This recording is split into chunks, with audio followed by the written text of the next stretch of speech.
एक बार फिर से आप सभी का स्वागत है आपके अपने चैनल फिजिक्स एंड फिजिक्स में, जिसमें अब हम लोग शुरू करने जा रहे हैं वेक्टर एनालिसिस की यूनिट। और अगर मैं ये कहूँ कि वेक्टर एनालिसिस फिजिक्स की बैकबोन है तो ये कुछ कम नहीं होगा, क्योंकि जो बच्चे 12th में हैं वो ये देख रहे होंगे कि जो रूल्स और जो लॉज हम लोग वेक्टर एनालिसिस में पढ़ते हैं ये हमें मैकेनिक्स में काम आते हैं, इलेक्ट्रोस्टैट्स में काम आते हैं, मैग्नेटिज्म में, यानी जहाँ भी हमें वेक्टर क्वांटिटीज़ कैलकुलेट करनी होती है वहाँ पर हम देखते हैं कि उस क्वांटिटी का फॉर्मूला या उस क्वांटिटी की फिजिक्स तो केवल एक लाइन में लगती है। बाकी जो आगे का सारा हम सवाल लगाते हैं या जो सारा प्रूफ आगे प्रोपिगेट करते हैं उसमें सब कुछ क्या होता है, हमारा वेक्टर लॉज काम करते हैं। तो इसलिए ये अगर आप 10-15 घंटे यानी एक हफ्ते में 10-15 घंटे दे करके वेक्टर्स को और उसकी जो अलजेब्रा है उसको अच्छे से पढ़ लेते हैं तो फिज़िक्स आपको कभी रटनी नहीं पड़ेगी। दो चीज़ें बहुत ज़रूरी हैं फिज़िक्स पढ़ने के लिए, एक तो वेक्टर अलजेब्रा और दूसरी है कैलकुलस। ख़ास करके बायोलॉजी वाले बच्चे जो नीट की प्रिपरेशन करते हैं उन्हें अगर अपने फिज़िक्स में अच्छा स्कोर करना है तो उन्हें इन दो चीज़ों पर बहुत अच्छा कमांड होना चाहिए। और ये कोई कठिन चीज़ नहीं है, मुश्किल से आपको 10 दिन का समय देना है और ये 10 दिन का समय आपके फिज़िक्स का जो मार्क्स है उसको बढ़ाएगा और आपके फिज़िक्स के स्टडी टाइम को और कम कर देगा। आप कम समय में ज़्यादा अचीव कर पाएंगे। तो देर न करते हुए शुरू करते हैं आज के लेक्चर। तो बच्चों, हम लोग इसको एकदम बेसिक से देखना शुरू करते हैं कि किसी फिजिकल क्वांटिटी की इंफॉर्मेशन देने के लिए या उसको रिप्रेजेंट करने के लिए हम किन किन चीज़ों का इस्तेमाल करते हैं। तो पहली चीज़ है कि हम केवल उसको न्यूमेरिकल वैल्यू से रिप्रेजेंट कर सकते हैं। तो ऐसी फिजिकल क्वांटिटीज़ या फिजिक्स में रिप्रेजेंट किए जाने वाले वो टर्म्स जिन्हें हम केवल उनकी न्यूमेरिकल वैल्यू से ही कंप्लीटली इंफॉर्मेशन उनकी दे देते हैं, वो क्या होते हैं, ये रेशियोज होते हैं। क्या होता है, ये कुछ अनुपात या कोई न्यूमेरिकल कांस्टेंट होंगे, है ना। जैसे आपका रिफ्रैक्टिव इंडेक्स होता है जिसे आप अपवर्तनांक कहते हैं, रिलेटिव डेंसिटी यानी सापेक्ष घनत्व यानी density of one medium upon density of another medium. दूसरा क्या है, रेनॉल्ड्स नंबर। रेनॉल्ड्स नंबर आप लोग आगे पढ़ेंगे, जो किसी पाइप में लिक्विड के फ्लो को बताता है कि कब वो स्ट्रीमलाइन रहेगा और कब वो टर्बुलेंट हो जाएगा, यानी कब प्रवाह धारा रेखीय बना रहेगा और कब प्रवाह विक्षुब्ध हो जाता है। तो ये वो कांस्टेंट्स हैं या ये वो रेशियोज हैं जिन्हें केवल उनकी न्यूमेरिकल वैल्यू से ही रिप्रेजेंट किया जाता है। ठीक है, आप इसका एक स्क्रीनशॉट लेकर के इसके नोट्स भी बना सकते हैं। और दूसरे फिर हम मैग्नीट्यूड से रिप्रेजेंट कर सकते हैं, यानी न्यूमेरिकल वैल्यू के साथ साथ एक यूनिट को भी मल्टीप्लाई कर दिया जाए। ठीक है, तो मैग्नीट्यूड क्या होता है, numerical value multiplied by unit. ये चीज़ आप पहले यूनिट में पढ़ चुके हैं। तो ऐसी क्वांटिटीज जिनको हम उनके मैग्नीट्यूड से कंप्लीटली रिप्रेजेंट कर सकते हैं वो क्या कहलाती हैं, स्केलर या अदिश राशियां, यानी वे भौतिक राशियां जिनको प्रदर्शित करने के लिए हमें केवल उनके परिमाण की आवश्यकता है। मैग्नीट्यूड मीन्स क्या होगा, परिमाण। हिंदी मीडियम के बच्चे परिमाण पढ़े हैं इसको। तो मैग्नीट्यूड होता क्या है, आंकित मान गुणे मात्रक। ठीक है, तो ऐसी भौतिक राशियां या वो फिजिकल क्वांटिटीज जिनको हम केवल मैग्नीट्यूड से रिप्रेजेंट कर देते हैं वो क्या कहलाती हैं, स्केलर्स यानी अदिश राशियां कहलाती हैं। ये क्या कहलाएंगी, अदिश, यानी जिनके पास दिशा ना हो, अदिश राशियां। एग्जाम्पल के लिए आपका टाइम है, डिस्टेंस यानी दूरी है, स्पीड चाल, मास यानी द्रव्यमान, एनर्जी ऊर्जा, वर्क कार्य। जैसे आप किसी को टाइम बताते हैं तो आपने क्या बताया, 10 सेकेंड बताया या 10 मिनट बताया, या आपने क्या किया, 2 डेज बता दिया, 2 दिन। तो ये दो क्या है, न्यूमेरिकल वैल्यू, और डे क्या है, वो यूनिट है जिसमें हम टाइम को मेजर कर रहे हैं। ऐसे ही मास 1 किलोग्राम, इतने में ये इंफॉर्मेशन कंप्लीट हो गई है। लेकिन अब कुछ ऐसी क्वांटिटीज हैं जिनकी इंफॉर्मेशन मैग्नीट्यूड के साथ साथ डायरेक्शन को भी इंक्लूड करनी पड़ती है। जैसे आपसे बताया गया कि एक पॉइंट है वो अपने प्लेस से 2 यूनिट डिस्प्लेस हो गया, कोई बिंदु है वो अपने स्थान से क्या हो गया, 2 मात्रक यानी 2 यूनिट क्या हो गया है, वो विस्थापित हो गया है। तो ये आधी इंफॉर्मेशन है। क्यों, क्योंकि आप सबसे पहले क्या पूछेंगे कि किस तरफ विस्थापित हो गया है, यानी किधर की तरफ डिस्प्लेस हो गया है। पॉइंट ने अगर अपनी पोजीशन को चेंज किया है तो किधर, यानी आप क्या पूछ रहे हो, डायरेक्शन पूछ रहे हो। तो केवल मैग्नीट्यूड जो आपको बताया गया कि 2 यूनिट का चेंज आ रहा है पोजीशन में, तो 2 यूनिट का चेंज आ रहा है, ये सही है, लेकिन ये अधूरी इंफॉर्मेशन है। ये किधर आ रहा है, डायरेक्शन आपने नहीं बताई। यानी ये इंफॉर्मेशन तब कंप्लीट होगी जब आप मैग्नीट्यूड के साथ किसको, डायरेक्शन को भी इंक्लूड करते हैं। तो ठीक है, तो ऐसी फिजिकल क्वांटिटीज जिनको रिप्रेजेंट करने के लिए कंप्लीटली, जिनकी कंप्लीट इंफॉर्मेशन मैग्नीट्यूड के साथ साथ डायरेक्शन भी जरूरी हो, वो क्या कहलाते हैं? या तो वो वेक्टर कहलाएंगे या तो वो टेंसर कहलाएंगे। तो वो फिजिकल क्वांटिटीज जिनको रिप्रेजेंट करने के लिए मैग्नीट्यूड के साथ साथ डायरेक्शन यानी परिमाण के साथ साथ दिशा की भी आवश्यकता हो और साथ ही साथ वो वेक्टर लॉज को फॉलो करते हो, सदिशों के जो नियम हैं उन्हें, उनका पालन करते हो, तो वो क्या कहलाएंगे? वेक्टर्स कहलाते हैं। लेकिन अगर मैग्नीट्यूड और डायरेक्शन होने के साथ साथ वो वेक्टर लॉज को फॉलो नहीं करते हैं तो उन्हें हम क्या बोलते हैं? टेंसर। ये आप आगे की कक्षाओं में, जहां भी आप ग्रेजुएशन वगैरह में मैथमेटिक्स लेंगे, वहां आपको टेंसर की पूरी अलजेब्रा पढ़ाई जाएगी और वहां पर आप देखेंगे कि टेंसर को अगर हम एक यूनिवर्सल सेट माने तो ये जो स्केलर और वेक्टर हैं ये एक तरीके के टेंसर हैं। जैसे ये जो स्केलर्स होते हैं ये टेंसर ऑफ जीरो ऑर्डर हैं, ये टेंसर ऑफ फर्स्ट ऑर्डर हैं और ये टेंसर ऑफ हायर ऑर्डर्स हैं। भाई जिसके पास कोई दिशा नहीं है वो टेंसर ऑफ जीरो ऑर्डर, जिसके पास साइमल्टेनियसली एक ही डायरेक्शन होती है वो टेंसर ऑफ फर्स्ट ऑर्डर, और जिनके पास एक साथ कई सारी दिशाएं होंगी वो क्या होंगे? टेंसर ऑफ हायर ऑर्डर्स होंगे। तो अब जैसे इलेक्ट्रिक करंट है, विद्युत धारा, इसकी एक फिक्स डायरेक्शन है सर्किट में, पॉजिटिव से नेगेटिव, सोर्स में नेगेटिव से पॉजिटिव, यानी बैटरी में माइनस से प्लस की तरफ जाएगी और जो सर्किट है, जो परिपथ है, उसमें धन से high potential to low potential जाती है। इसकी एक फिक्स डायरेक्शन है, लेकिन ये वेक्टर लॉज को फॉलो नहीं करती है, इसलिए ये वेक्टर ना होकर के क्या है? टेंसर है। अब हमारी जो कैलकुलेशंस हैं उसमें हमें इसके टेंसर अलजेब्रा की जरूरत तो है नहीं, तो हम उसको किसकी तरह? स्केलर की तरह ट्रीट करते हैं। वैसे ही प्रेशर है, वैसे ही मोमेंट ऑफ इनर्शिया, जिसको आप आगे जड़त्व आघूर्ण पढ़ेंगे। ठीक है, अब वेक्टर क्वांटिटीज के कुछ एग्जांपल क्या है? Displacement, force, velocity. फोर्स, आपसे किसी ने बोला कि 10 न्यूटन का फोर्स लगाओ, तो ये आधी इंफॉर्मेशन है ना, आप तुरंत पूछेंगे कहाँ लगाएं, यानी आप पूछ रहे हो पॉइंट ऑफ एप्लीकेशन, यानी उस दिशा को पूछ रहे हो कि किस दिशा में आप फोर्स लगाएं।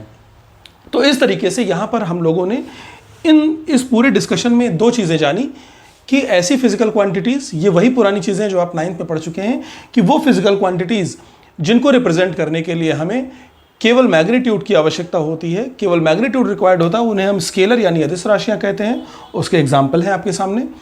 दूसरी चीज़ कि ऐसी फिजिकल क्वांटिटीज़ जिनको कंप्लीटली रिप्रेजेंट करने के लिए हमें मैग्नीट्यूड और डायरेक्शन दोनों की ज़रूरत होती है और उसके साथ साथ वो कुछ वेक्टर लॉस को फॉलो करती हैं, यानी वो वेक्टर अलजेब्रा को फॉलो करती हैं, तो वो वेक्टर यानी सदिश राशियां कहलाती हैं।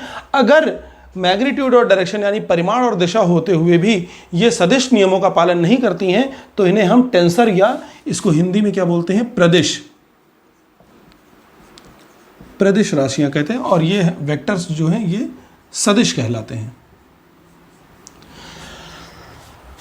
तो ये एक छोटा सा इंट्रोडक्शन था कि वेक्टर्स कहते किसे हैं। अब हम वेक्टर्स की अलजेब्रा को पढ़ने चल रहे हैं। तो सबसे पहले हमें ये देखना होगा कि कैसे हम किसी वेक्टर को ग्राफिकली, सिंबॉलिकली किस तरीके से हम उसे रिप्रेजेंट करते हैं। देखते हैं हम लोग वेक्टर्स के बहुत दो बेसिक टाइप्स, जिसमें पहला है पोलर या लीनियर वेक्टर्स और दूसरा है एक्सियल वेक्टर्स, यानी ध्रुवीय सदिश और अक्षीय सदिश। तो जो नॉर्मल जो वेक्टर्स हम लोग इस चैप्टर में पढ़ेंगे वो ये पोलर वेक्टर्स होंगे। तो जैसा इनके नाम में है, पोलर वेक्टर्स और लीनियर वेक्टर्स। पोलर, पोल मतलब कोई पॉइंट या ध्रुव है ना, यानी ऐसे वेक्टर्स जो ऐसी फिजिकल क्वांटिटीज या ऐसे वेक्टर्स को, ऐसी वेक्टर क्वांटिटीज को रिप्रेजेंट कर रहे हों जो एक स्ट्रेट लाइन में एक्ट करती हैं, जैसे वेलोसिटी, डिस्प्लेसमेंट, मोमेंटम, फोर्स। इनको रिप्रेजेंट करने वाले जो वेक्टर्स होते हैं वो क्या कहलाते हैं? पोलर वेक्टर्स, यानी these vectors act along a straight line. ये सदिश क्या होते हैं? हमेशा एक सरल रेखा में कार्य करते हैं। फिर जिस पॉइंट पर फोर्स लग रहा होगा या जिस पॉइंट से फोर्स लग रहा होगा, जिस पॉइंट से मोशन शुरू हो रही होगी या जहां पर मोमेंटम में चेंज आ रहा होगा, तो यानी कि इन वेक्टर्स का कोई ना कोई एक पॉइंट ऑफ एप्लीकेशन होगा, यानी एक फिक्स पॉइंट होगा जहां पर या जिसकी ओर से, जहां से ये वर्क कर रहे होंगे। ठीक है, these are represented by an arrow, यानी इनको हम किससे, ग्राफिकली हम किससे, एक तीर से रिप्रेजेंट करते हैं। ठीक है, एग्जांपल्स क्या हैं? Force, momentum, velocity. यानी जैसे सपोज करिए कि ये एक्स एक्सिस है और कोई फोर्स एक्स एक्सिस से पे 2,0 पर 30 डिग्री पर लगा हुआ है। तो अगर ये हमारा 0,0 है तो सपोज करिए कि ये लाइन है 2,0।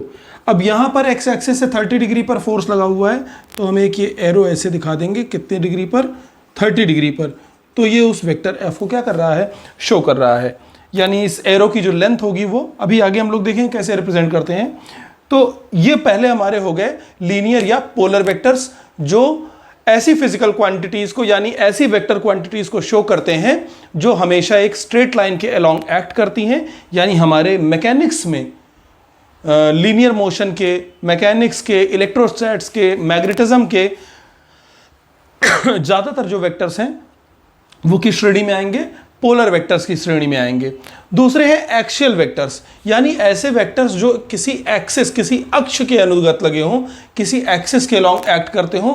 तो ये वेक्टर्स किसको, रोटेशनल वेरिएबल्स को यानी रोटेशन को शो करते हैं। ये वेक्टर्स ये दिखाते हैं कि यहां पर रोटेशनल मोशन हो रही है, यहां रोटेशन हो रहा है किसी चीज का, ठीक है। ये हमेशा किसके अलोंग, एक एक्सिस ऑफ रोटेशन यानी एक घूर्णन अक्ष के अनुगत लगे होते हैं, ठीक है। और इनकी डायरेक्शन को हम लोग किससे फाइंड करते हैं, राइट हैंड थंब रूल। अभी मैं आपको बना के दिखाता हूं।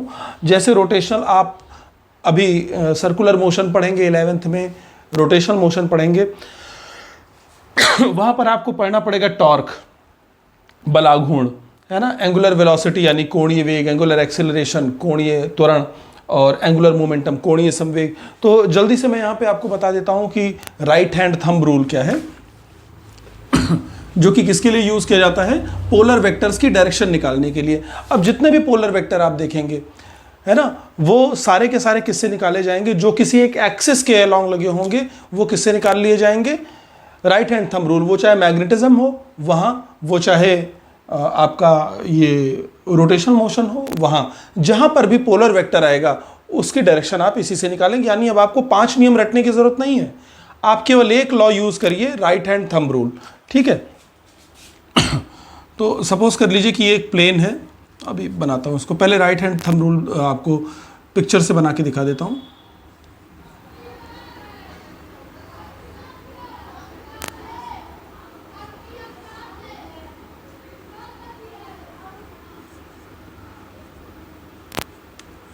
थोड़ा सा जल्दी जल्दी में फिगर सही नहीं बन सकता है, तो उसको इतना माइंड करने की आवश्यकता नहीं है। एक ये है कि रिप्रेजेंटेशन हो जाए, आपको पता लग जाए कि रूल है क्या, रटना ना पड़े।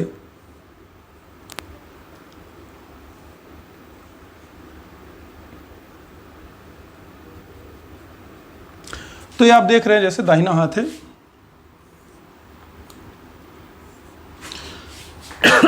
तो सपोज कर लीजिए कि ये वो प्लेन है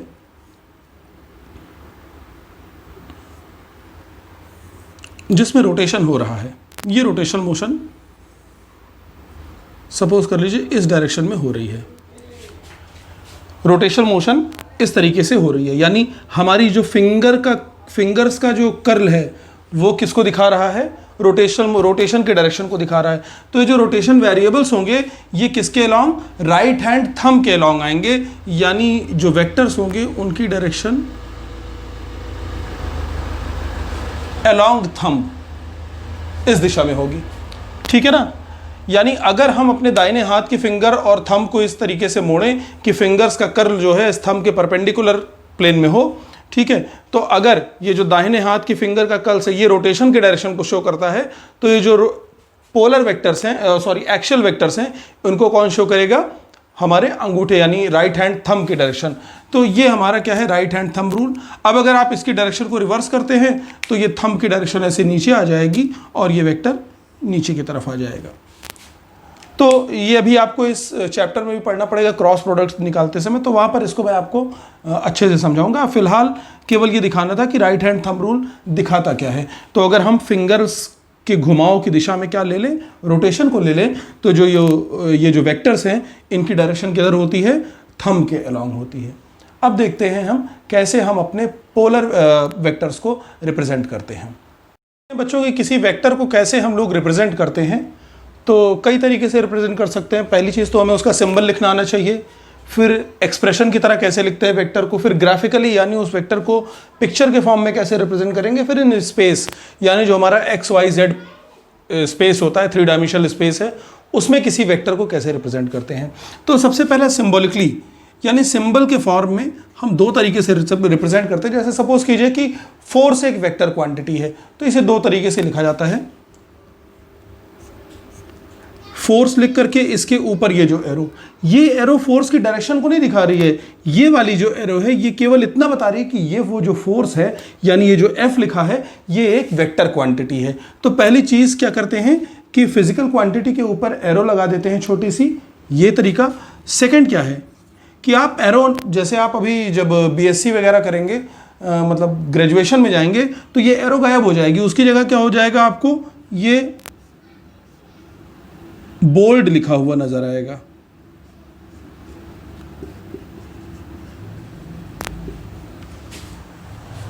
ठीक है ना। तो जो वेक्टर्स होंगे वो बोल्ड लिखे रहेंगे और वो जो स्केलर्स होंगे वो नॉर्मल फॉन्ट में रहेंगे।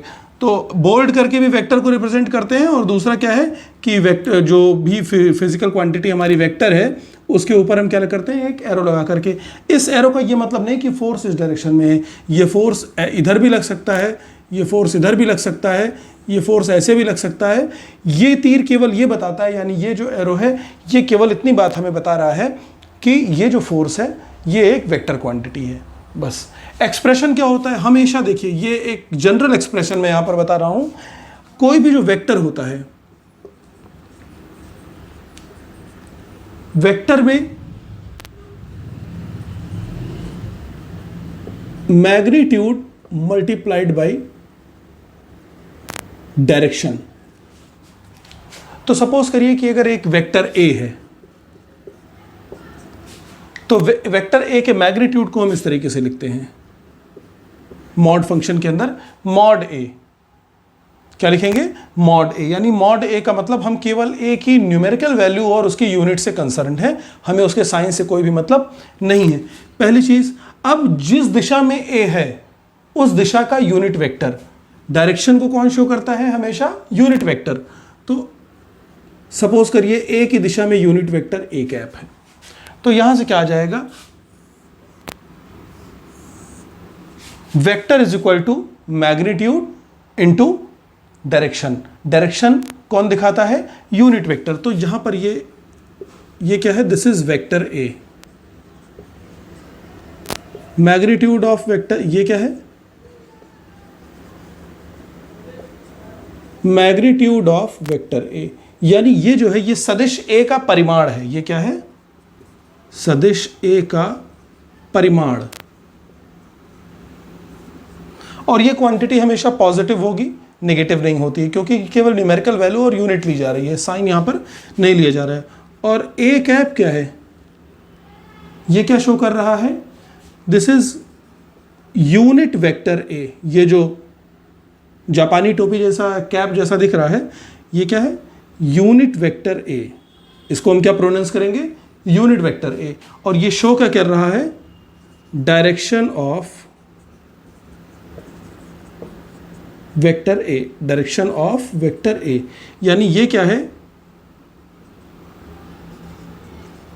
ए का एकांक सदिश। ये क्या है, ए का एकांक सदिश जो सदिश ए की दिशा को दर्शाता है। अब अगर हमें केवल ए की डायरेक्शन चाहिए तो यहां से देखिए, unit vector A is equal to क्या हो जाएगा, vector A upon its magnitude. यानी किसी भी वेक्टर में अगर हम लोग उसके मैग्नीट्यूड से डिवाइड कर देते हैं तो हमें उसकी डायरेक्शन बताने वाला यूनिट वेक्टर मिल जाता है। ये बहुत इंपॉर्टेंट है, इस पर न्यूमेरिकल्स भी आपकी बुक में होंगे और पूछे भी जाते हैं। तीसरी चीज़ है ग्राफिकली हम कैसे रिप्रेजेंट करते हैं। आप इसको नोट कर लें वीडियो को पॉज करके, तो मैं इस चीज़ को यहाँ से मिटा देता हूँ। ठीक है, तो तीसरा क्या है कि ग्राफिकली हम इसको कैसे रिप्रेजेंट करते हैं। तो ग्राफिकली हम इसको रिप्रेजेंट करते हैं बाय यूजिंग एन एरो। तीर के द्वारा किससे रिप्रेजेंट करते हैं, एक तीर से रिप्रेजेंट करते हैं।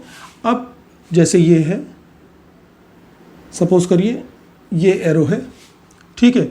तो इस एरो की पहली चीज़ जो टिप है, यानी इसकी ये जो नोक है, टिप क्या शो कर रही है? डायरेक्शन को शो करती है। यानी इस तीर की जो नोक है, यानी बाणाग्र, बाण का अगला हिस्सा, ये क्या शो करेगा? दिशा को शो करेगा। और इसकी जो लेंथ है, ये किसको शो करती है? मैग्नीट्यूड को।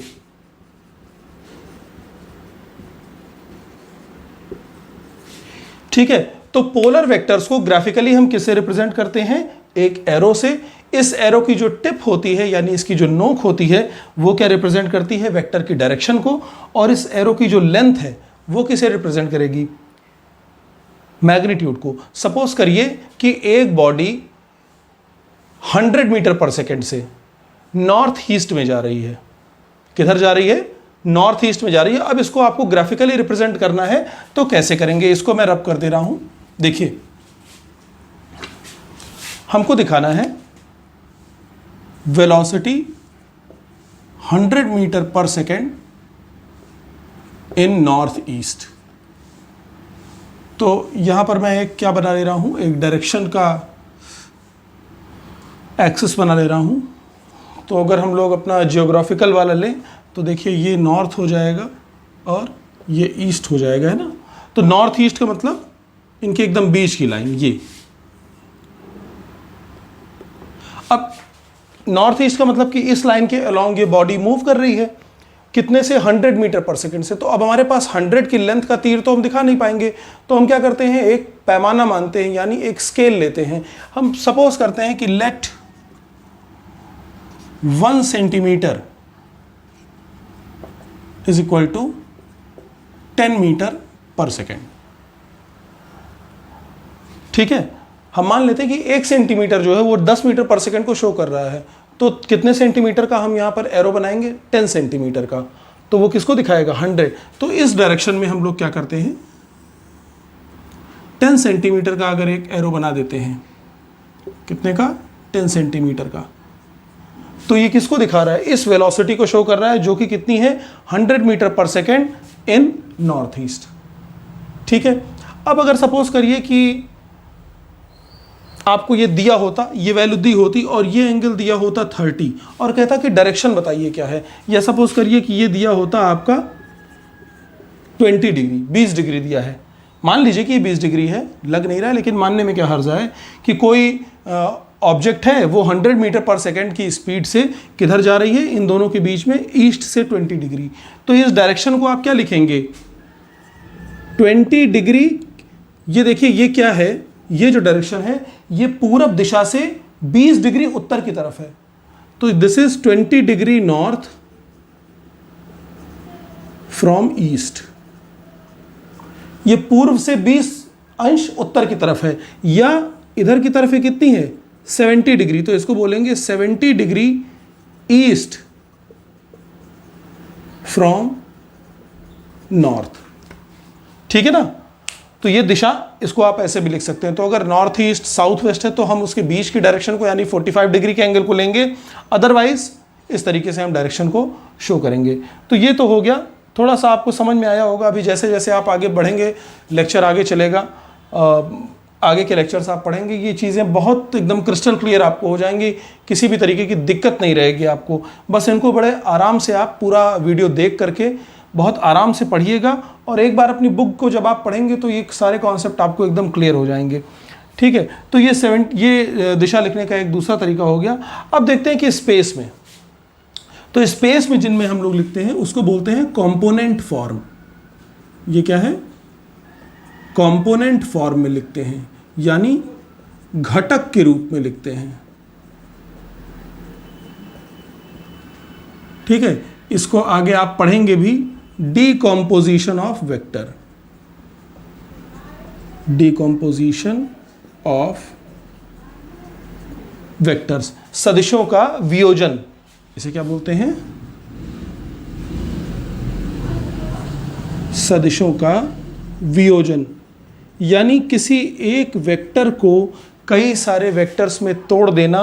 और आपने अपनी बुक में बहुत सारे वेक्टर्स देखे होंगे कि vector A is equal to लिखा हुआ है आई प्लस 2j माइनस k। तो ये क्या है, ये स्पेस में रिप्रेजेंटेशन इसका किया गया है। ये क्या किया गया है इसका, 3 डायमेंशनल स्पेस में। इसका कुछ हिस्सा x एक्सिस की तरफ है, j वाला y एक्सिस की तरफ है, k वाला z एक्सिस की तरफ है। तो ये क्या थे, हमारे वेक्टर को कैसे रिप्रेजेंट करते हैं। तो बच्चों, वेक्टर की पहली और सबसे खास प्रॉपर्टी ये है कि हम उसे उसी प्लेन में, जिस प्लेन में वेक्टर है उसमें कहीं भी पैरेलली शिफ्ट कर सकते हैं, यानी उसकी डायरेक्शन को बिना चेंज किए हुए उस प्लेन में कहीं पर भी उसको ले जा सकते हैं। इससे वेक्टर की वैल्यू और उसकी डायरेक्शन पर कोई भी इफेक्ट नहीं पड़ता है। यानी a vector can be shifted parallelly, मतलब without changing its direction in the same plane. यानी जिस तल में वेक्टर होता है उसमें हम उसकी दिशा को बदले बिना कहीं पर भी शिफ्ट कर सकते हैं। वेक्टर की वैल्यू में कोई अंतर नहीं आता है और इसका यूज आपको बहुत जगह करना पड़ेगा। सपोज कीजिए आपको किसी पॉइंट पर इस तरीके से वेक्टर लगे हुए हैं, एक फोर्स इधर की तरफ लगा हुआ है, ये F1 इज इक्वल टू मान लीजिए 10 न्यूटन दिया हुआ है, और दूसरा फोर्स इस पर इस तरफ लगा हुआ है, इसको इधर की तरफ ढकेल रहा है ऐसे। ये है F2 इज इक्वल टू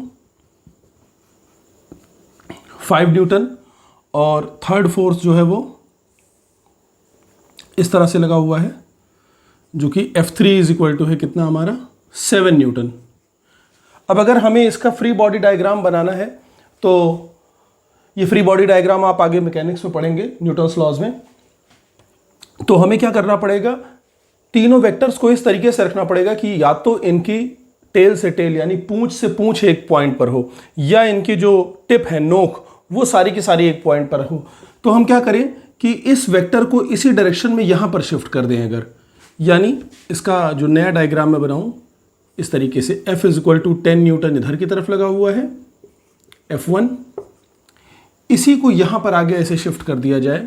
यानी सपोज कीजिए कि ये एंगल अगर 30 डिग्री है तो इस एंगल पर, यानी यहां से 30 डिग्री पर, यहां से 30 डिग्री की लाइन है, इस पर F3 हम बना दें, vector F3 is equal to 7 newton, और ये मान लीजिए कि ये 60 डिग्री पर है तो ये वाला एंगल भी 60 हो जाएगा। यानी यहां से 60 डिग्री पर हम लोग क्या करें, अपना ये वेक्टर बना दें जो कि कितना है, F2 is equal to 5 Newton. अब ये वेक्टर की जो प्रॉब्लम है इसको सॉल्व करना क्या हो जाएगा, आसान हो जाएगा। तो यहां पर आपने देखा कि इस वेक्टर को यहां पर शिफ्ट किया गया, यानी ये, और इस वेक्टर को यहां पर शिफ्ट किया गया ये, ठीक है। तो यहां पर पहली प्रॉपर्टी क्या है कि किसी भी वेक्टर को हम पूरे प्लेन में पैरेलली कहीं भी शिफ्ट कर सकते हैं, यानी उसकी डायरेक्शन ना चेंज करें तो हम उसे उसी प्लेन में, प्लेन नहीं चेंज करना, उसी प्लेन में कहीं पर भी, यहां पर, यहां पर, यहां पर, कहीं पर भी शिफ्ट कर सकते हैं। इसकी वैल्यू पर कोई भी असर नहीं पड़ेगा।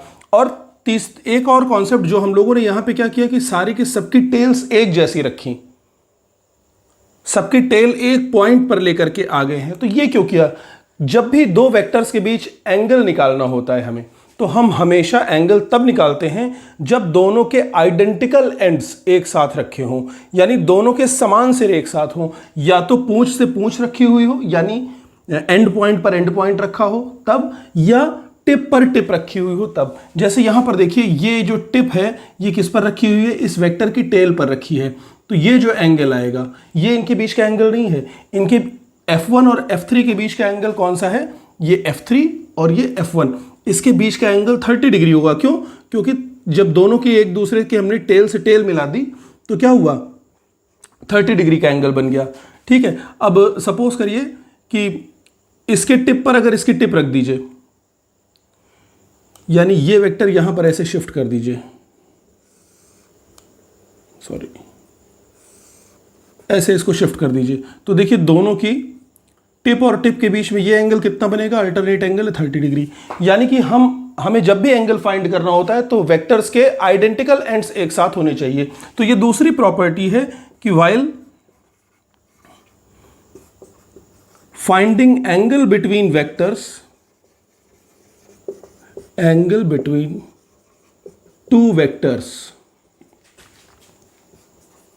There identical ends should be placed together. यानी पहली चीज कि वेक्टर को हम पैरेलली उसके प्लेन में कहीं पर भी शिफ्ट कर सकते हैं, यानी वेक्टर की दिशा को बदले बिना हम उसके प्लेन में कहीं भी ले जाके उसको रख सकते हैं अपनी सुविधा के अनुसार, प्रॉब्लम की सुविधा के अनुसार। और दूसरी चीज कि दो वेक्टर्स के बीच में अगर हमें एंगल फाइंड करना है तो एंगल तभी फाइंड हम करेंगे जब उनके या तो एंड पॉइंट्स यानी अंतिम बिंदु एक साथ रखे हों, या उनके जो शीर्ष हैं यानी जो उनकी टिप्स हैं वो एक साथ रखी हो, यानी ये टेल टू टेल या हेड टू हेड ओरिएंटेशन में रखे हों तब। तो तीसरी प्रॉपर्टी है कि दो वेक्टर्स पैरेलल कब कहे जाएंगे? तो वेक्टर्स हैविंग सेम डायरेक्शंस यानी same unit vectors are parallel vectors. दो ऐसे वेक्टर्स जिनकी डायरेक्शन यानी जिनको रिप्रेजेंट करने वाले यूनिट वेक्टर क्या दिखाता है? डायरेक्शन दिखाता है। ये चीज आप आगे भी इस पूरे चैप्टर में लगातार पढ़ते रहेंगे क्योंकि यूनिट वेक्टर का कॉन्सेप्ट क्लियर होना बहुत जरूरी होता है। यानी ऐसे दो वेक्टर्स जिनकी सेम डायरेक्शन हो या जिन्हें रिप्रेजेंट करने के लिए हम सेम यूनिट वेक्टर्स का यूज करते हैं वो क्या कहलाते हैं? Parallel vectors. तो देखिए जैसे एक वेक्टर ये है वेक्टर ए और दूसरा वेक्टर है ये वेक्टर बी। आप देखने में लग रहा है कि जो वेक्टर ए का मैग्नीट्यूड है ये वेक्टर बी के मैग्नीट्यूड के यानी बी के परिमाण के बराबर नहीं है, लेकिन डायरेक्शन जो है यानी ए की डायरेक्शन में जो यूनिट वेक्टर होगा वही बी का यूनिट वेक्टर है। क्यों? क्योंकि जिस दिशा में वेक्टर ए है उसी डायरेक्शन में क्या है? वेक्टर बी भी है। तो अगर इस डायरेक्शन में यूनिट वेक्टर सपोज कीजिए एन कैप है तो इस डायरेक्शन में भी क्या होगा? एन कैप, यानी ए कैप मतलब ए का यूनिट वेक्टर और बी कैप यानी बी का यूनिट वेक्टर। तो सपोज कीजिए कि अगर इस ए का वेक्टर ए का मैग्नीट्यूड क्या हो? स्मॉल ए, तो वेक्टर ए कैसे बनेगा? यहां पर वेक्टर ए बनेगा इसका मैग्नीट्यूड यानी स्मॉल ए मल्टीप्लाइड बाई जिस डायरेक्शन में ये वेक्टर है उस डायरेक्शन के यूनिट वेक्टर से। तो हमने मान लिया कि एन कैप यूनिट वेक्टर है यानी ये हो जाएगा ए एन कैप। अब ए क्या दिखा रहा है? मैग्नीट्यूड को दिखा रहा है, और एन कैप क्या दिखा रहा है? वेक्टर ए की डायरेक्शन को। उसी तरीके से हम मान लेते हैं कि बी का मैग्नीट्यूड स्मॉल बी है तो वेक्टर बी क्या हो जाएगा? Small b into n cap. तो इन दोनों चीजों को देखने से हमें क्या दिख रहा है कि मैग्नीट्यूड तो सेम नहीं है लेकिन इनकी डायरेक्शन सेम होने के कारण जो यूनिट वेक्टर्स दिखाए गए हैं वो क्या है? दोनों में सेम दिखाए गए। उन्हीं को हम चाहे इस तरीके से लिखें, a cap means unit vector along vector a, यानी ए की डायरेक्शन में यूनिट वेक्टर, और यूनिट वेक्टर बी का मतलब बी की डायरेक्शन में यूनिट वेक्टर यानी बी की डायरेक्शन को दिखाने वाला यूनिट वेक्टर। तो ये जो एकांक सदिश है, यूनिट वेक्टर को हिंदी में एकांक सदिश बोलते हैं। तो दो वेक्टर्स के पैरेलल होने की जो नेसेसरी कंडीशन है वो क्या?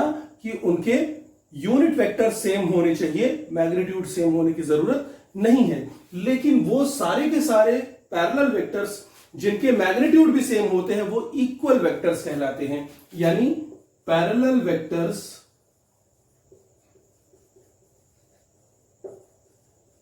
हैविंग सेम मैग्नीट्यूड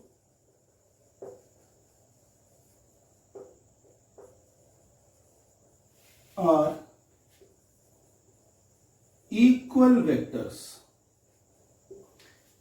यानी देखिए जैसे ये है वेक्टर P और ये है वेक्टर Q।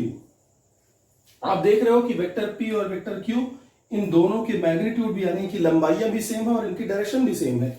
यानी वेक्टर P बराबर देखिए क्या आएगा? वेक्टर P का मैग्नीट्यूड मान लीजिए स्मॉल p है और ये जो डायरेक्शन है ये क्या है? सपोज कीजिए एन कैप है डायरेक्शन। तो वेक्टर बराबर क्या हो जाएगा? मैग्नीट्यूड गुणा उसकी डायरेक्शन। तो मैग्नीट्यूड है स्मॉल p और डायरेक्शन क्या है? N cap. बार बार ये मैं आपको बता रहा हूं कि डायरेक्शन को हम किससे दिखाते हैं? यूनिट वेक्टर से दिखाते हैं। ये भी आगे आप पढ़िएगा। वेक्टर Q, इसका मैग्नीट्यूड हम मान लेते हैं स्मॉल q है और यूनिट वेक्टर सेम डायरेक्शन है इसलिए एन कैप ही होगा। लेकिन यहां पर चित्र में देखने से क्या लग रहा है कि P की लंबाई और Q की लंबाई ये दोनों सेम है। इसका मतलब ये स्मॉल p और स्मॉल q क्या है? सेम होंगे। तो हम कंडीशन मान लें कि if and only if P is equal to Q, that is magnitude of vector P is equal to magnitude of vector Q। पहली चीज यानी P का मैग्नीट्यूड अगर Q के मैग्नीट्यूड के बराबर है और P का यूनिट वेक्टर यानी P की दिशा में यूनिट वेक्टर या P की डायरेक्शन Q की डायरेक्शन यानी Q के यूनिट वेक्टर के बराबर है जो कि n कैप है, तो इस केस में क्या होगा, vector P will be equal to vector Q, यानी वेक्टर P और वेक्टर Q क्या हो जाएंगे, इक्वल वेक्टर, या हिंदी में इसे क्या कहेंगे, समान सदिश कहेंगे। अब जरा आप इस वेक्टर Q को इधर लेकर के आइए, तो यहां से क्या आ जाएगा, vector P minus vector Q is equal to 0 आया। लेकिन यहां पर ये जो 0 आया है, देखिए लॉ ऑफ होमोजेनिटी यहां पर क्या हो रहा है, वायलेट हो रहा है, यानी समांगता के नियम का क्या हो रहा है, पालन नहीं हो रहा है। एक वेक्टर क्वांटिटी में से अगर हम दूसरी वेक्टर क्वांटिटी घटाते हैं तो आंसर भी क्या आनी चाहिए, एक वेक्टर क्वांटिटी आनी चाहिए। तो इसको 0 ना लिख करके हम लोग 0 के ऊपर वेक्टर बना देते हैं, और ये जो क्वांटिटी है ये क्या कहलाती है, नल वेक्टर। ये क्या कहला रही है, नल वेक्टर। तो यहां से हमें क्या देखने को मिला कि सब्सट्रैक्शन या difference of equal vectors is a null vector. ठीक है ना, सब्सट्रैक्शन ऑफ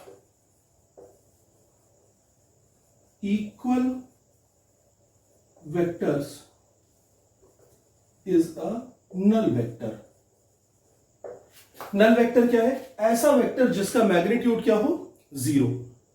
ऐसा वेक्टर जिसका मैग्नीट्यूड क्या हो, 0 हो, यानी एक ऐसा वेक्टर, एक ऐसा तीर जिसकी लंबाई क्या हो, 0, यानी जिसकी टेल और टिप क्या कर रही हो, कोइंसाइड कर रही हो, एक ही पॉइंट पर हो। ठीक है, तो नल वेक्टर एक ऐसा वेक्टर है जिसका मैग्नीट्यूड 0, यानी ग्राफिकली हम क्या बोल सकते हैं कि नल वेक्टर एक ऐसा वेक्टर है जिसकी टेल और टिप ये दोनों क्या करते हैं, कोइंसाइड करते हैं, एक ही पॉइंट पर लाई करते हैं। चौथी प्रॉपर्टी है एंटी पैरेलल वेक्टर्स, यानी ऐसे वेक्टर्स जिनकी डायरेक्शन एक दूसरे की अपोजिट होती है, यानी जिनकी डायरेक्शन में 180 डिग्री का डिफरेंस होता है, 180 डिग्री का अंतर होता है, यानी एक नॉर्थ तो दूसरा साउथ, एक ईस्ट तो दूसरा वेस्ट, एक आगे तो दूसरा पीछे, इस तरीके से, यानी इन्वर्टेड यूनिट वेक्टर्स, यानी विपरीत एकांक सदिशों द्वारा हम जिसकी डायरेक्शन को शो करते हैं वो वेक्टर्स क्या कहलाते हैं, एंटी पैरेलल, यानी प्रति समांतर सदिश। हिंदी मीडियम वाले बच्चे नोट कर ले कहीं पर, इसे क्या कहते हैं, प्रति समांतर, यानी वे सभी सदिश जिनकी दिशाएं क्या होती हैं, एक दूसरे की उल्टी होती हैं, विपरीत होती हैं, वो क्या कहलाते हैं, प्रति समांतर सदिश। जैसे सपोज कीजिए कि एक वेक्टर है A, ठीक है, और ये दूसरा वेक्टर है B।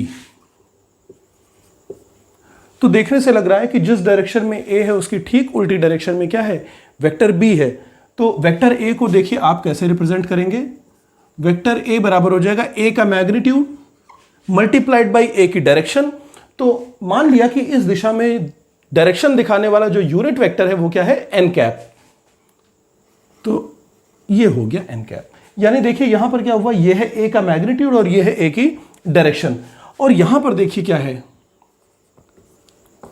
वेक्टर B बराबर क्या हो जाएगा, B का मैग्नीट्यूड यानी B का परिमाण। तो हमने मान लिया कि B की जो लंबाई है वो मैग्नीट्यूड को शो कर रही है, वो है स्मॉल b। और अगर इस डायरेक्शन को n कैप शो कर रहा है तो इसकी ठीक उल्टी डायरेक्शन को क्या शो करेगा, माइनस n कैप। तो ये जो माइनस n कैप शो कर रहा है ये क्या दिखा रहा है कि ये जो वेक्टर B है, ये वेक्टर A जिसका यूनिट वेक्टर n कैप है उसकी अपोजिट डायरेक्शन में है। यानी कि यहां पे हम क्या लिखेंगे कि vector A is anti parallel to vector B। ऐसा क्यों है, क्योंकि A की जो डायरेक्शन है this is anti parallel to direction of B, यानी n cap is anti parallel to minus n cap. तो ये तो हो गए हमारे एंटी पैरेलल यानी प्रति समांतर सदिश, एंटी पैरेलल वेक्टर्स। लेकिन अगर दो एंटी पैरेलल वेक्टर्स ऐसे हों जिनके मैग्नीट्यूड सेम हो तो वो अपोजिट वेक्टर्स यानी विपरीत सदिश कहलाते हैं। इसका मतलब क्या हो गया कि एंटी पैरेलल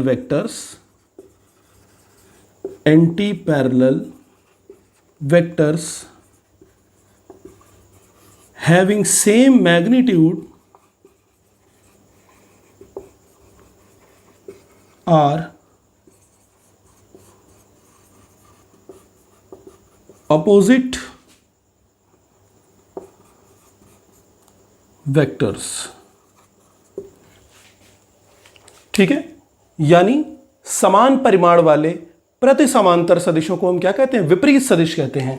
यानी वेक्टर ए देखिए, ये वेक्टर ए है और इतना ही बड़ा इसकी ठीक उल्टा वेक्टर अगर हम बना दें वेक्टर बी, यहां पर है क्या कि जो लेंथ ए की है यानी जो मैग्नीट्यूड ए का है वही मैग्नीट्यूड बी का है, ठीक है।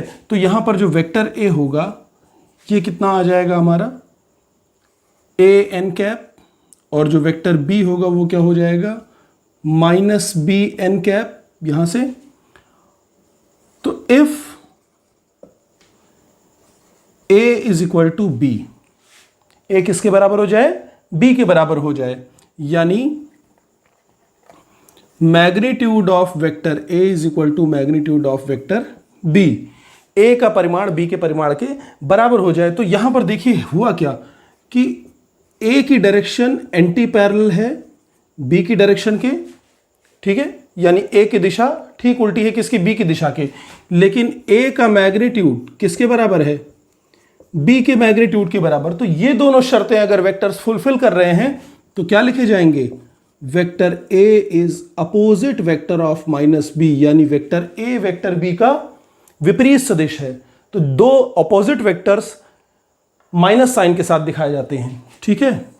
तो अगर वेक्टर पी वेक्टर क्यू के अपोजिट है तो वेक्टर पी बराबर minus time of vector Q हो जाएगा।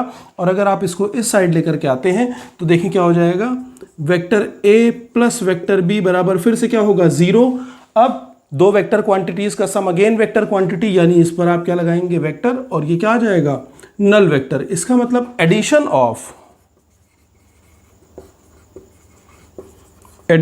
Of two opposite vectors is a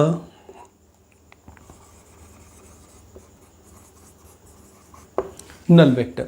यानी दो अपोजिट वेक्टर्स, दो विपरीत सदिशों का जो योग होता है, सम होता है, वो क्या होता है, एक नल वेक्टर यानी शून्य सदिश होता है।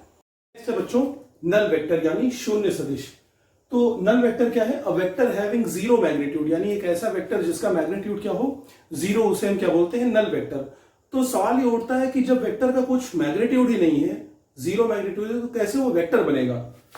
तो इसका मैग्नीट्यूड तो जीरो होता है, अगर मैग्नीट्यूड जीरो है तो आप डायरेक्शन डिसाइड नहीं कर सकते, यानी डायरेक्शन इनडेफिनिट होती है, यानी दिशा इसकी अनिश्चित होगी, ठीक है। और टिप और टेल ये कोइंसाइड करते हैं, यानी जो इसका एंड पॉइंट है वही इसका क्या हो जाएगा, फाइनल पॉइंट हो जाएगा। यानी जैसे आप बनाते हैं vector o o, vector p p, vector a a, यानी इनिशियल पॉइंट भी ओ फाइनल पॉइंट भी ओ, ठीक है। इनिशियल पॉइंट भी पी फाइनल पॉइंट भी पी, इनिशियल पॉइंट भी ए फाइनल पॉइंट भी ए। तो इसको देखिए कैसे समझते हैं। अगर कहीं पर किसी वेक्टर क्वांटिटी का मैग्नीट्यूड जीरो आता है, किसी वेक्टर क्वांटिटी का मैग्नीट्यूड क्या हो, जीरो आ रहा हो, तो उसे हम किससे दिखाते हैं, नल वेक्टर से। एग्जांपल के लिए मैं आपको दिखाता हूं, जैसे कोई बॉडी अगर रेस्ट पर है, कोई वस्तु क्या है, रुकी हुई है, तो उसकी वेलोसिटी यानी velocity of a body at rest, विरामावस्था में कोई वस्तु है उसका वेग वेक्टर वी, ये क्या है, इसकी वैल्यू तो जीरो है, नल वेक्टर हो जाएगा। क्या हो जाएगा हमारा, नल वेक्टर, ठीक। सिमिलरली अगर कोई बॉडी यूनिफॉर्म वेलोसिटी से मूव कर रही है तो उसका एक्सेलरेशन क्या होता है, जीरो, यानी एक्सेलरेशन त्वरण, acceleration of a body moving with uniform velocity, यानी एक समान वेग से गति करते हुए वस्तु का त्वरण। तो जब वस्तु की गति वेग एक समान है तो त्वरण क्या होगा, शून्य, यानी यहां पर जो वेक्टर ए होगा वो क्या होगा, नल वेक्टर। इसी तरीके से आप आगे पढ़ेंगे पोजीशन वेक्टर, स्थिति सदिश,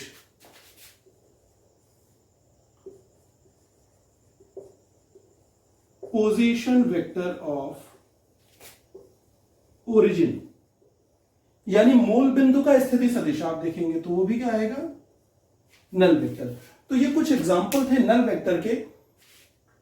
ठीक ऐसी ही एक चीज आप मैथमेटिक्स में पढ़ते हैं, नल सेट। क्या पढ़ते हैं, नल सेट। सपोज यहां पर उसका एक छोटा सा मैं एग्जांपल देता हूं। देखिए जैसे नल सेट है वैसे ही नल वेक्टर है कि कोई भी वेक्टर, जैसे वेलोसिटी एक वेक्टर क्वांटिटी है लेकिन वो यहां नल वेक्टर की तरह बिहेव कर रही है। एक्सेलरेशन क्या है, वेक्टर क्वांटिटी है लेकिन यहां पर मैग्नीट्यूड उसका जीरो होने के कारण क्या है, नल वेक्टर की तरह बिहेव कर रही है। वैसे ही सपोज करिए कि एक मैं सेट लेता हूं ए, इसके एलिमेंट्स की जो प्रॉपर्टी की x such that x is a word of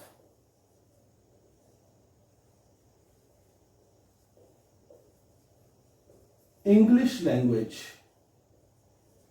English language के जितने भी वर्ड्स हैं वो सब, उन सब के सेट को हम क्या बोल रहे हैं, ए सेट बोल रहे हैं। अब आपसे कहा गया कि find out the set of even numbers. आपसे कहा गया कि इस सेट में से आप इवन नंबर्स का सेट निकाल लीजिए। ठीक है, तो क्या इसमें कोई इवन नंबर होगा, नहीं। क्यों, क्योंकि इसके जो एलिमेंट्स हैं वो तो इंग्लिश लैंग्वेज के वर्ड्स हैं। ठीक है, तो इवन नंबर्स हम इसमें से, क्या इवन नंबर के रेस्पेक्ट में इसमें कोई भी एलिमेंट पाया जाएगा, नहीं। तो देखिए एक विशेष नियम के अंतर्गत क्या हुआ, किसी स्पेशल रेफरेंस के लिए इस सेट के पास कोई एलिमेंट नहीं है, इस सेट के पास कोई एलिमेंट नहीं है, यानी जो ए है ये किसकी तरह बिहेव कर रहा है, नल सेट की तरह बिहेव कर रहा है। किसकी तरह बिहेव कर रहा है, ये 5 नल सेट की तरह बिहेव कर रहा है। जबकि हमारे पास ए में बहुत सारे एलिमेंट हैं लेकिन एक स्पेशल रेफरेंस के लिए, ठीक है ना, स्पेशल रेफरेंस में ए के पास कोई एलिमेंट नहीं, यानी स्पेशल रेफरेंस के लिए किसी विशेष दशा में, किसी विशेष कंडीशन में क्या हो रहा है, ए नल सेट की तरह बिहेव कर रहा है। ठीक वैसे जैसे बॉडी, अगर मूविंग बॉडी है तो उसके पास कुछ ना कुछ वेलोसिटी होगी, वेलोसिटी वेक्टर है, इसकी कुछ ना कुछ मैग्नीट्यूड और डायरेक्शन होती है। लेकिन अगर हम एक कंडीशन ले लें कि उस बॉडी की वेलोसिटी निकालें जो रेस्ट पर है, तो उसकी वेलोसिटी क्या आएगी, 0, नल वेक्टर। जबकि वेलोसिटी की कुछ ना कुछ मैग्नीट्यूड होती है, कुछ ना कुछ डायरेक्शन होती है जब हम किसी बॉडी की वेलोसिटी डिफाइन करते हैं। वैसे ही एक्सेलरेशन भी वेक्टर क्वांटिटी है, उसका भी कोई ना कोई मैग्नीट्यूड और डायरेक्शन होती है। लेकिन अगर हम देखते हैं कि एक ऐसी बॉडी जो यूनिफॉर्म मोशन कर रही है उसका एक्सेलरेशन क्या है, 0, यानी यहां पर एक्सेलरेशन एक वेक्टर क्वांटिटी होते हुए, मैग्नीट्यूड होते हुए भी ये क्या है, नल वेक्टर की तरह बिहेव कर रहा है। ठीक है, तो अगला जो हम पढ़ेंगे वो बहुत इंपॉर्टेंट है, यूनिट वेक्टर। तो देखिए छठा और सबसे इंपॉर्टेंट वेक्टर, यानी इस पूरे वेक्टर चैप्टर की जो जान है वो है यूनिट वेक्टर। यूनिट वेक्टर, इसको हिंदी में हम लोग बोलते हैं एकांक सदिश। क्या कहते हैं, एकांक सदिश। तो a vector which represents direction of a vector, एक ऐसा वेक्टर जो किसी वेक्टर की डायरेक्शन को शो करता है, यानी किसी वेक्टर की डायरेक्शन क्या कहलाती है, उसका यूनिट वेक्टर कहलाती है। ठीक है, यानी देखिए एक वेक्टर बराबर क्या हो जाएगा, वेक्टर इज इक्वल टू क्या होता है, मैग्नीट्यूड इंटू डायरेक्शन। तो डायरेक्शन बराबर यहां से क्या आ जाएगा, देखिए डायरेक्शन बराबर आ जाएगा वेक्टर अपॉन इट्स मैग्नीट्यूड। तो डायरेक्शन को कौन दिखा रहा है, यूनिट वेक्टर। ठीक है, यूनिट वेक्टर को हम लोग किससे, कैप लगा के रिप्रेजेंट करते हैं। तो सपोज करिए हमारे पास अगर वेक्टर ए है, यानी यहां पर हम लोग क्या लिखेंगे, वेक्टर ए बराबर क्या हो जाएगा, इसका मैग्नीट्यूड ये मल्टीप्लाइड बाई इसकी डायरेक्शन, यानी ए का यूनिट वेक्टर मतलब ए कैप। ए कैप क्या है, ए की डायरेक्शन दिखाने वाला यूनिट वेक्टर। तो यहां पर बच्चों यूनिट वेक्टर बराबर क्या आ जाएगा, वेक्टर ए बटे उसका मैग्नीट्यूड। तो vector divided by its magnitude represents unit vector of a vector. यानी किसी वेक्टर की अगर हमें डायरेक्शन पता करनी है तो हम उस वेक्टर को डिवाइड कर देते हैं उसके मैग्नीट्यूड से। नेक्स्ट जो लेक्चर होगा उसमें मैं आपको इसको न्यूमेरिकल से करके दिखाऊंगा। बहुत आसान चीजें हैं, लेकिन चूंकि आप पहली बार पढ़ रहे हैं तो आपको थोड़ी सी दिक्कत का सामना हो सकता है। कि जरा सा भी कठिन चीजें नहीं है, कंप्लीट ये मैथमेटिक्स और बहुत इजी लेवल की मैथमेटिक्स है। तो किसी वेक्टर का डायरेक्शन यानी वेक्टर ए कैप क्या हो जाएगा, वेक्टर अपॉन इट्स मैग्नीट्यूड। अब अगर हमें किसी स्केलर को एक ही डायरेक्शन में वेक्टर बनाना है तो हमें केवल ए के यूनिट वेक्टर से मल्टीप्लाई कर देना है। ठीक है, जैसे देखिए एक वेक्टर ए है इस डायरेक्शन में, ठीक है, इसका यूनिट वेक्टर हमने मान लिया ए कैप। कितना है इसका यूनिट वेक्टर, ए कैप।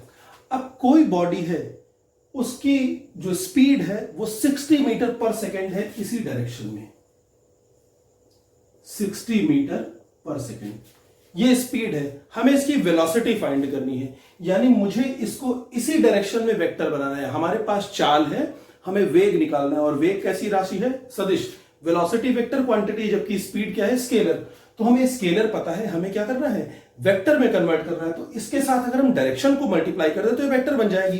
तो 60 मीटर पर सेकेंड ये क्या, ये तो इसका मैग्नीट्यूड है, और ये किस डायरेक्शन में है, ए की डायरेक्शन में। तो अगर हम इसको इस तरह से लिख दें 60 ए कैप इतने मीटर पर सेकेंड, तो ये तो स्पीड दिखा रहा था, स्केलर क्वांटिटी, जबकि ये क्या हो जाएगी, वेलोसिटी। ये u था और ये है वेक्टर v।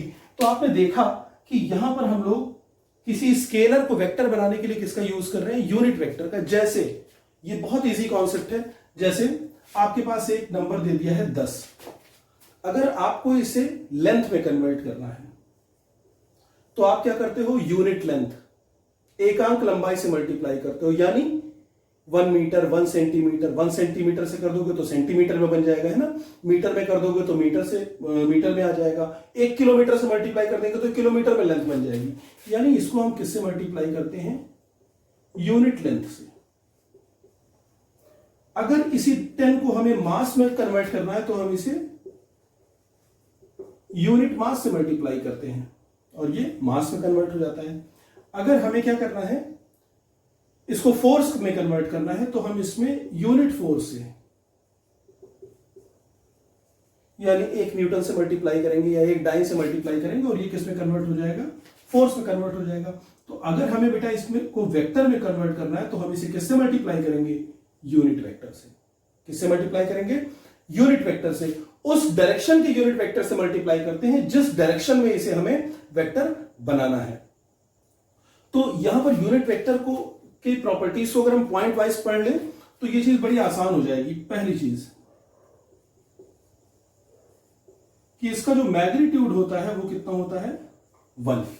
यूनिट वेक्टर्स का जो परिमाण होता है, यानी इनका जो मैग्नीट्यूड होता है, ये इनके नाम में है कि इसकी वैल्यू कितनी होती है, 1। यानी किसी यूनिट वेक्टर का जो मैग्नीट्यूड होता है वो कितना, 1 होगा। दूसरी चीज,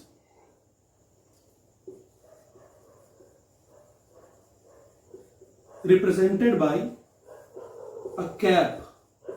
इसको ऐसे ये जापानी टोपी कैप लगा के रिप्रेजेंट करते हैं, यानी ये इसका मतलब क्या हो गया, यूनिट वेक्टर ए, या इसको ए कैप पढ़ेंगे। Next, used to convert a scalar into a vector along its direction। यानी हम किसी स्केलर को जिस डायरेक्शन में वेक्टर बनाना चाहते हैं उस डायरेक्शन के यूनिट वेक्टर से अगर मल्टीप्लाई कर दें तो वो क्या बन जाएगी, वो क्वांटिटी उसी डायरेक्शन में वेक्टर हो जाती है। यानी किसी सदिश राशि को, किसी अदिश राशि को, स्केलर को हम जिस दिशा में वेक्टर बनाना चाहते हैं उस दिशा के यूनिट वेक्टर से मल्टीप्लाई कर दें तो हमारा जो अदिश है वो उस दिशा में, जिस दिशा के यूनिट वेक्टर से हमने मल्टीप्लाई किया है उसमें क्या हो जाएगा, सदिश हो जाता है। अब देखिए, जो हमारे जो मेजरमेंट होती है वो किस में होती है, कार्टेशियन प्लेन में या XYZ स्पेस में होती है। ठीक है, तो हमारे पास में क्या है, 3 कन्वेंशनल परपेंडिकुलर यूनिट वेक्टर्स हैं। एक एक्स एक्सिस, वाई और जेड इसी स्पेस में होता है हमारा, तो हम देखते हैं हमारे पास जो ऑर्थोगोनल, यानी ऑर्थोगोनल का मतलब परस्पर लंबवत, ठीक है, या ऑर्थोनॉर्मल जो यूनिट वेक्टर्स हैं उनके बारे में देखते हैं। इसे आप नोट कर लें तो ज्यादा अच्छा होगा आपके लिए।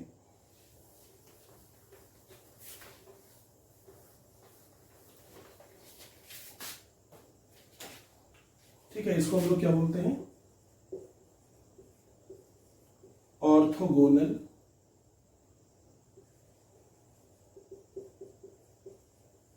Unit vectors.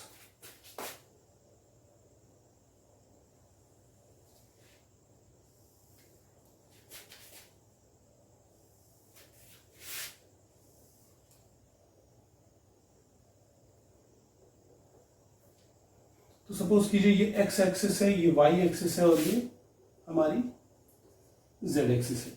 अब अगर हमें किसी क्वांटिटी को एक्स के अलोंग वेक्टर बनाना है तो हमारे पास एक यूनिट वेक्टर होना चाहिए जो एक्स के अलोंग जिसकी डायरेक्शन हो। एक यूनिट वेक्टर होना चाहिए जिसकी डायरेक्शन वाई की तरफ हो और एक यूनिट वेक्टर होना चाहिए जिसकी डायरेक्शन जेड की तरफ हो। तो इनको जो हमारे कन्वेंशनल यानी जो परंपरागत यूनिट वेक्टर्स बनाए गए हैं वो क्या है, एक्स के अलोंग अगर किसी भी क्वांटिटी को हमें क्या करना है, वेक्टर में कन्वर्ट करना है, तो हम आई कैप से मल्टीप्लाई करते हैं। किससे? आई कैप से। अगर किसी चीज को वाई एक्सिस के अलोंग यानी वाई अक्ष की दिशा में वेक्टर बनाना है तो हम इसे जे से मल्टीप्लाई करते हैं यानी जे कैप से। अगर किसी चीज को जेड एक्सिस के अलोंग वेक्टर बनाना है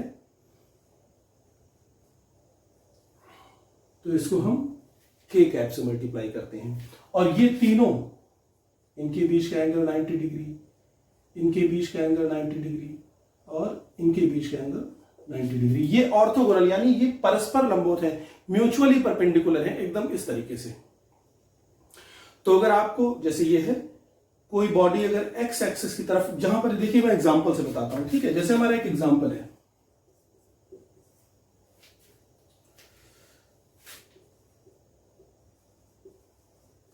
अ बॉडी